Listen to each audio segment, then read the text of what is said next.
He owned almost nothing. A cloak, a mat to sleep on, and for most of his life, not even his own name on record. And yet an emperor would spend decades copying his sentences into a private notebook. That emperor was Marcus Aurelius. The notebook became meditations, and the man he was quoting had spent the first half of his life as someone else's property. His name was Epictetus, which is not really a name at all. In Greek, it simply means acquired. It's what you call a slave when nobody bothers to record what he was called before. He never owned a house.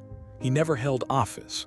He never, as far as we know, wrote down a single sentence of his own philosophy in his own hand. And yet centuries later, his lectures would outlast the empire that enslaved him, read by soldiers, emperors, and eventually by us. There's a story told after his death about the one object he actually did own, a cheap clay lamp, the kind anyone could buy in a market stall for a few coins. When Epictetus died, someone bought that lamp, not because it gave good light, but because it had been his. The satirist Lucian says the buyer paid an absurd price for it, certain that owning the lamp meant something. He would have found that funny and said so. The whole point of his teaching was that a lamp is a lamp, and it doesn't become wisdom just because a wise man's hand once touched it. The wisdom was never in the object at all. So the question this film keeps returning to isn't what Epictetus owned. It's how a man who owned nothing became the one thing an emperor couldn't stop reading. Start with what we actually know, which is very little. He was born around the year 50 in Hierapolis, a Greek city in the Roman province of Phrygia, famous, even then, for its white mineral terraces and hot springs. We don't know his parents' names. We don't know if he had brothers or sisters. We know he was born a slave, which in the Roman world meant his entire biography began as somebody else's asset on a ledger. At some point, still a child or a young man, he was shipped to Rome, the capital of the empire that owned him, and the last place anyone would have bet he'd end up shaping. In Rome, he became the property of a man named Epaphroditus, himself a former slave who had been freed, and who had risen to become a secretary in the imperial household, serving the Emperor Nero. It's a detail worth sitting with. The man who owned Epictetus had once been owned himself. Slavery in Rome wasn't a fixed caste. It was a status you could fall into or climb out of, and Epaphroditus had climbed. Roman households like Epaphroditus's ran on slave labor for everything: cooking, accounting, tutoring, medicine. A clever, literate slave was valuable property, sometimes trusted with real responsibility inside the house. Epictetus appears to have been exactly that kind of slave, one his owner considered worth an education, which is the only reason he was ever allowed near a philosophy lecture at all. That's not a kindness the historical record asks us to be grateful for. It's a reminder that even his access to the ideas that would define him was never his own decision to make. Someone else decided a slave was worth teaching. Rome gave him nothing on purpose. Everything that happened next, he built out of what little room the household allowed him, starting with permission he never asked for and never fully controlled. Ancient writers pass down one story about Epictetus's body more than any other, and it isn't flattering to Rome. It's about his leg and how it came to be permanently lame. The philosopher Origen, writing generations later, and the commentator Simplicius both preserve versions of it, different in detail, identical in the point they're making. The story goes that his owner was twisting his leg. Whether in punishment or simple cruelty, the sources don't agree, and Epictetus, without raising his voice, told him it would break. He wasn't guessing. He was narrating what was already happening, the way you might calmly note that a glass held too close to the table's edge is about to fall.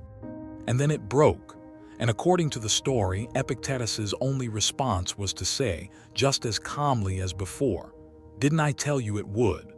No pleading, No cursing his owner. No collapse into the kind of performance of suffering that would have satisfied a man looking for a reaction. This is the exact mechanism he would later spend his whole teaching career trying to explain in words. Pain is a fact about the body, but panic, rage, and despair are opinions about the fact, and opinions are the one thing left up to you. A leg can be broken by someone else's hand. What Epictetus refused to hand over was the verdict on what that breaking meant, and by every account, that refusal cost his owner more than his cruelty gained him. He would spend the rest of his life teaching a version of this from a lecture hall, but he learned it first on a stone floor from a man who owned his body and discovered he still couldn't touch anything that actually mattered. Somewhere in this same period, a slave in Rome with a bad leg and no legal standing of his own, Epictetus started attending philosophy lectures. Not as a guest of honor. As property allowed to sit at the back of a room he had no right, by Roman custom, to expect entry to at all. The teacher was Musonius Rufus, the most respected Stoic voice in Rome at the time, a man who had already been exiled once for refusing to soften his philosophy for the powerful. Musonius taught something that was, for its time, close to radical. That philosophy wasn't a luxury for senators and their sons. It belonged, by right, to anyone capable of reasoning, women, the poor, and yes, slaves. It's hard to overstate how unusual that was. Most Roman philosophy assumed its audience owned people like Epictetus. Musonius was teaching the property in the room as if his mind mattered exactly as much as his owner's. Later in life, Epictetus would describe Musonius's lectures so vividly that his own students could feel the room. How a well-aimed line could make you wince, because it had found exactly the fault in you it was aimed at. He recalled Musonius accusing a student who'd sat through a lecture nodding along without changing anything, asking him, essentially, what the point of agreeing with philosophy was if you walked out and lived exactly as before.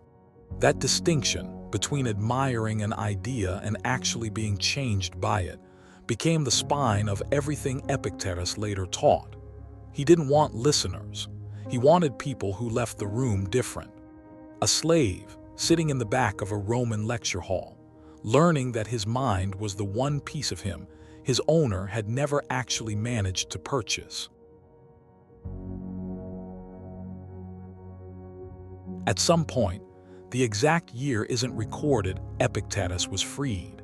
We don't know the full circumstances. We know that a man born and raised as property walked out the other side of it a free citizen of Rome. And having spent years learning philosophy as someone else's possession, he did the one thing that made sense to him. He started teaching it himself. Epictetus opened his own school in Rome, not a grand academy by most accounts, but a real lecture hall with real students, some of them from serious families. This is worth pausing on. A man with no legal identity of his own for most of his life was now shaping the thinking of Rome's actual elite, men who, a generation earlier, might have owned someone exactly like him. His lectures weren't polished orations. Students described something closer to conversation, Epictetus questioning, needling, refusing to let an easy answer pass unchallenged, in the same style he'd absorbed from Musonius.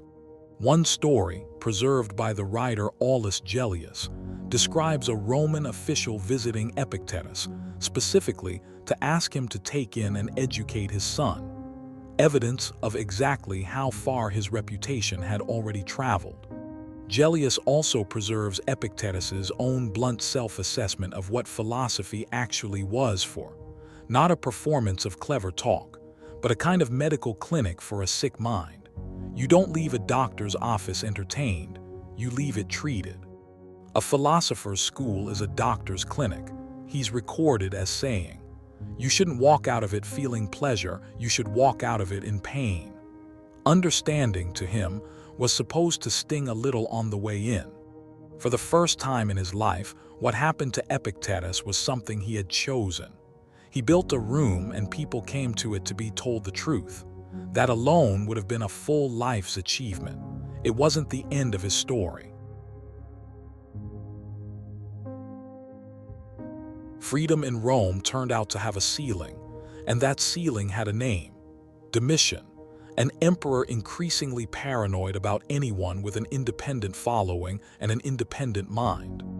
Around the year 89, Domitian issued an edict expelling all philosophers from Rome and from Italy itself, a blunt instrument aimed at silencing exactly the kind of teaching Epictetus had built his life around.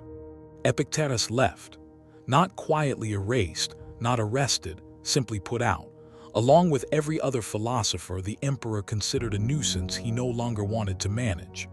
He crossed the Adriatic to Nicopolis, a Roman city on the coast of Epirus, in what's now northwestern Greece, founded, ironically, by an earlier emperor to commemorate a military victory.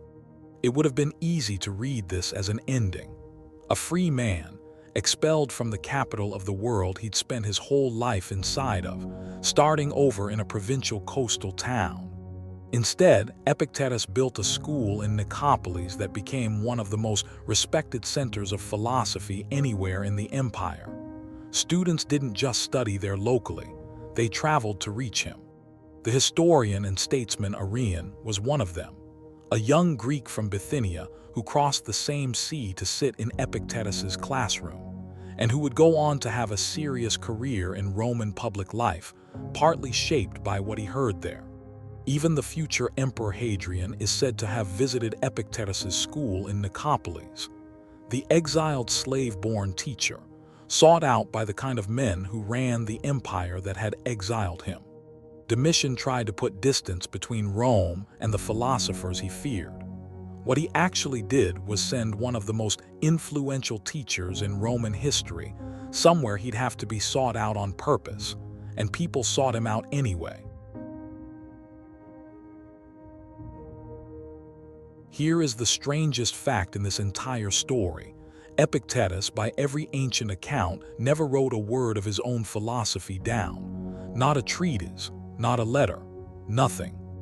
Everything we have from him exists only because one student in that Nicopolis classroom happened to be taking careful, faithful notes. That student was Arrian. Arrian later insisted, in his own preface, that he hadn't composed anything, that he had simply written down, as closely as he could manage, the actual words he heard Epictetus speak, and kept them as a private record. Somehow those private notes became public. They survive today as the Discourses, originally 8 books of them, 4 of which still exist, plus a short, sharp summary called the Enchiridion, the handbook. Read them and you don't get a polished philosophical treatise. You get something much rarer, the actual sound of a real teacher, mid-argument, mid-joke, mid-correction of a student who's just said something lazy. In one passage, a student complains about a difficult brother. Epictetus doesn't offer comfort. He asks the student bluntly why he expected a brother to behave according to his wishes rather than the brother's own judgment. In another, he tells a student anxious about an upcoming trial that the outcome was never the point to worry about. The judge's decision was never his to control, only how he argued and how he carried himself was. This is the voice Arrian preserved. Not gentle, not abstract, constantly redirecting the listener back to the one territory that was actually theirs to govern their own judgments and nothing outside them. A slave who wrote nothing down became one of the most quoted philosophers in history, entirely because a student refused to let his teacher's voice disappear into a room with no other record of it. Epictetus lived out his years in Nicopolis simply, by every account, almost severely so. No wife for most of his life, and no possessions beyond the bare minimum a household needs. Which brings us back to the lamp, the one object historians actually bothered to record him owning, because of what happened to it after he was gone. When Epictetus died, sometime in the 130s, his belongings were, by the standards of a Roman household close to nothing. Among them was a cheap clay oil lamp. The satirist Lucian tells us that after his death, someone paid an enormous sum for that lamp, roughly 3,000 drachmas, by his account, for an object that new would have cost almost nothing at all. The buyer's logic, Lucian implies, was that owning Epictetus's lamp might transfer something of Epictetus onto them, as if wisdom were residue you could buy second-hand, like a coat. It's exactly the confusion Epictetus spent his career warning against, mistaking the object near a good life for the source of it, the way someone might buy a philosopher's coat expecting it to make them wise. The real inheritance was never in the clay. It passed instead into a young Roman named Marcus Aurelius, whose tutor, Junius Rusticus, handed him a copy of Arrian's Discourses and changed how he thought for the rest of his life. Open Meditations, the private notebook of a reigning Roman emperor, and you find Epictetus's fingerprints on nearly every page. The same insistence that your judgments are yours, that everything else is just weather passing through. So the lamp sold for a fortune, and it was worth nothing. The actual inheritance cost nothing, and it was worth an empire. If you owned only a lamp tonight, the question Epictetus left behind is simple. Would that be enough to tell you who you are, or were you always looking in the wrong object?